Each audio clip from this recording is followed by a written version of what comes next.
This session we are going to see oscillations and waves, and we go with the topic forced oscillations, amplitude and phase of forced vibrations, and we'll see the different cases of for varying P.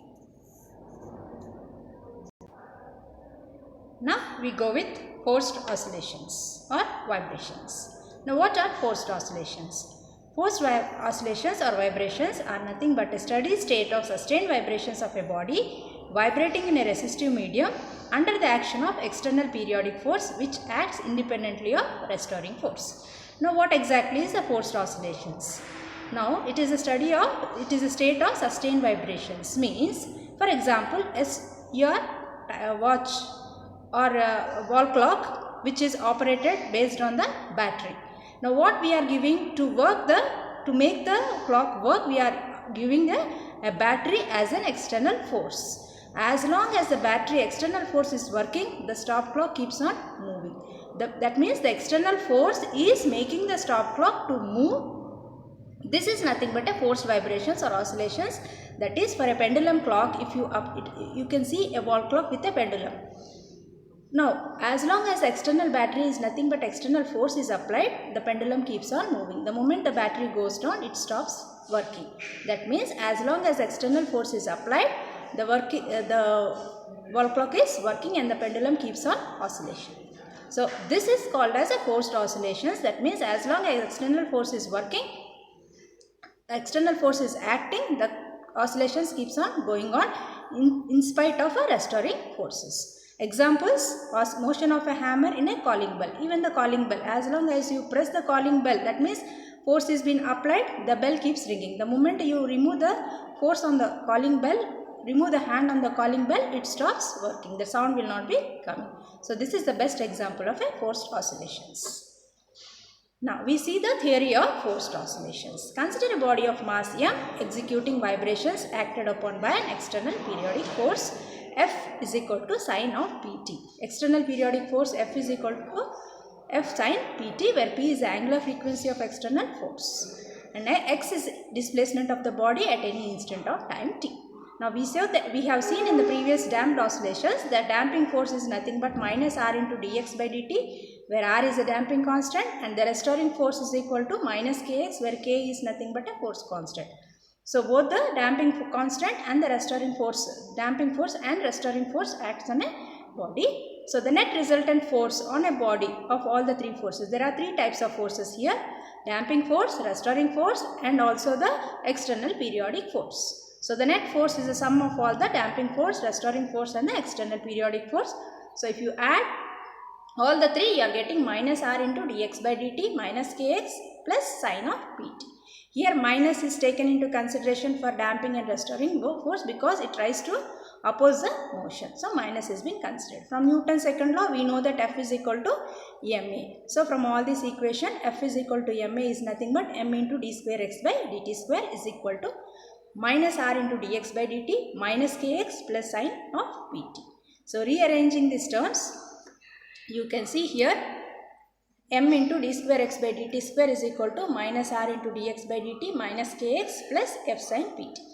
Rearranging the terms, bring the positive terms to the other side. M into d square x by dt square plus R into dx by dt plus kx is equal to f sine of pt. This is the equation of motion for the forced vibration. So this is the equation of the motion for a forced vibration.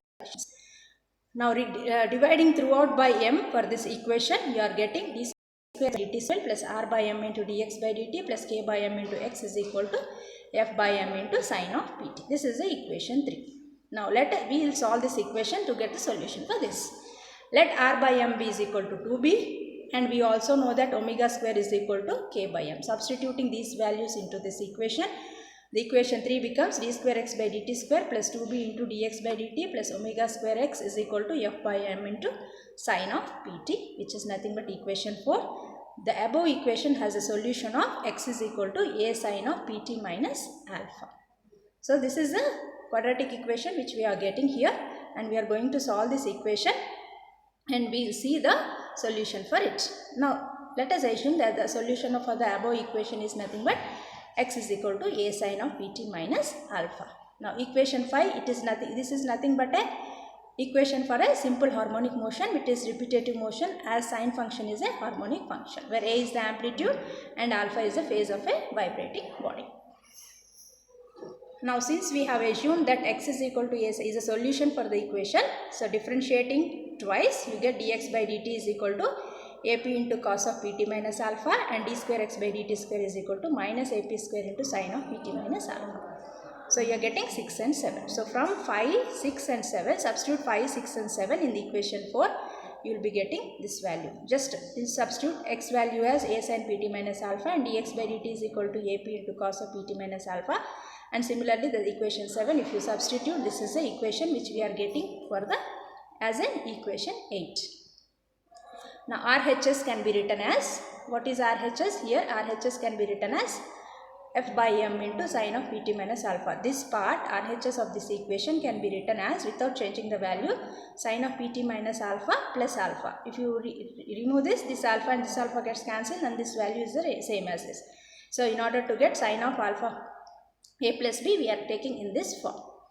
So here RHS, we are writing RHS in this form. So what will happen? LHS, you are taking all the a p square sine of pt minus alpha omega square. We are putting the sine terms to this side.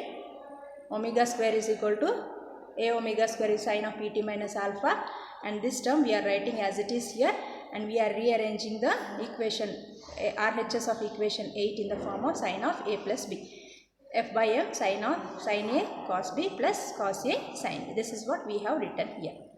Now in this equation, why we are writing in this form is, we are equating the coefficients of sine of pt minus alpha on both sides and equating the sine of cos of pt minus alpha on both sides. We are getting two more equations. So we see here as equating the coefficients of sine of pt minus alpha from both sides of the equation. That means in this coefficient of sine of pt minus alpha, it is minus ap square, and next is sine of pt minus alpha, it is equal to a omega square is equal to f by m into sine of pt minus alpha, which is the sine of pt minus alpha is this one. So we are getting f by m into cos alpha. Rearranging this, we are getting a into omega square minus p square is equal to f by m into cos alpha. Just we are rearranging, take a common, we are getting the equation 9. Now here similarly, here what we are doing, similarly equating the coefficients of x, cos pt minus alpha from both sides. Previously we have done equating the coefficients of sine, now we are equating the coefficients of cos. So we are getting this. So squaring 9 and 10 implies 9 is equating the coefficients of sine, and 10 is equating the coefficients of sine of cos of pt minus alpha.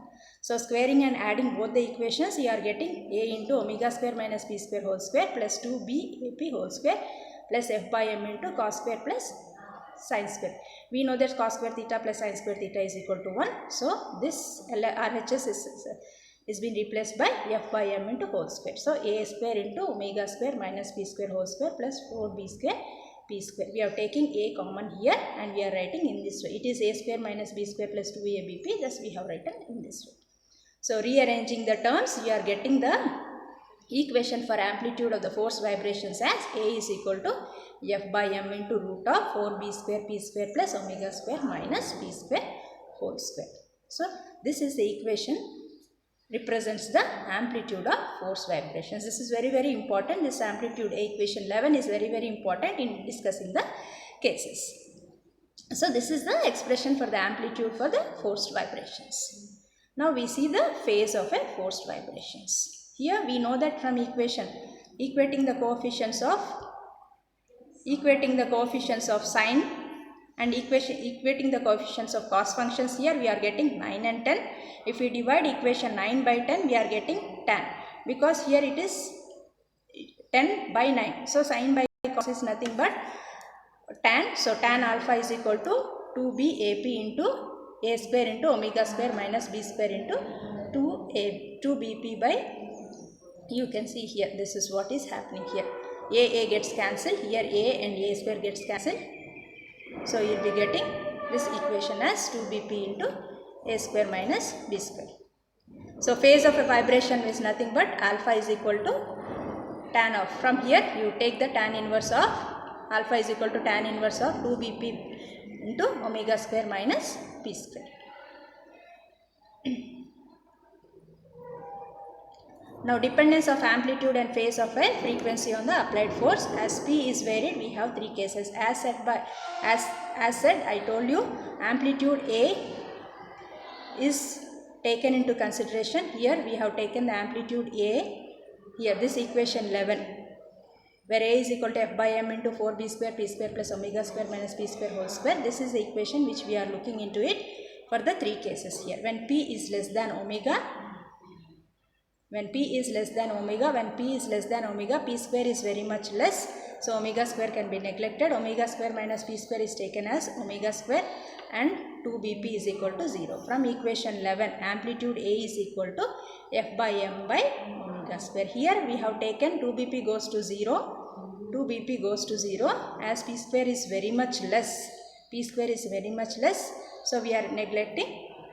Omega square minus P square is taken as omega square. Since P square is less, we can neglect the P square value. So equation 11 will be changing. A is equal to F by M by omega square. Similarly, alpha can be taken as tan inverse of 2BP by omega square minus P square. Since P square is very much less, and the same condition 2BP by omega square is taken as 0. Therefore, alpha is equal to tan inverse of 0. Thereby alpha equals to 0. That means alpha is equal to 0. The displacement and force both will be in phase. This is the first case. Next case we see P is equal to omega. For P equal to omega square minus P square goes to 0. From equation 11, amplitude A is equal to F by M by 2BP. This we are taking omega square is equal to P square, so the terms will go away. So F by M by 2BP will be remaining. We know that 2B is nothing but R by M. So substituting all these values, F by M by R by M into omega, it becomes A is equal to F by R omega. So phase alpha is equal to tan inverse of 2BP by 0, because omega square minus P square is 0. Therefore tan inverse of infinity, for what value of theta it goes to infinity is tan alpha is pi by 2. So amplitude is highest under this condition, and this is called as resonance. So we call it as a resonance when P is equal to omega and alpha is equal to pi by 2. It indicates the displacement has a phase lag of pi by 2 with the phase of the applied force. And now we go with the third case when P is very much greater than omega. When P is greater than omega, omega square minus P square is approximated to P square. When P is very much greater, here P is very much greater means you can ignore omega square. So it is minus of P square whole square. So it becomes P square. It is written as P square and whole square. So A is equal to F by M into root of 4B square P square plus P square P to the power of 4. As P keeps on increasing and becomes smaller and smaller, since B is very small, 4B square P square can be taken as is very much less. If you compare these two terms, if P keeps on increasing, A becomes smaller and smaller. The denominator keeps on increasing means numerator keeps on decreasing. It is inversely proportional.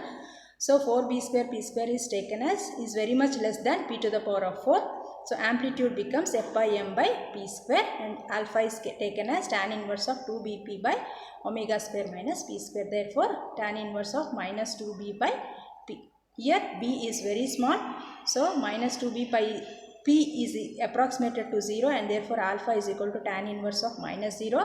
For what value of theta? What is the value of alpha? To get the value of this one is alpha is equal to 5. So that means alpha is equal to pi. As P becomes larger, the displacement develops a phase lag of pi with the applied force. Thank you.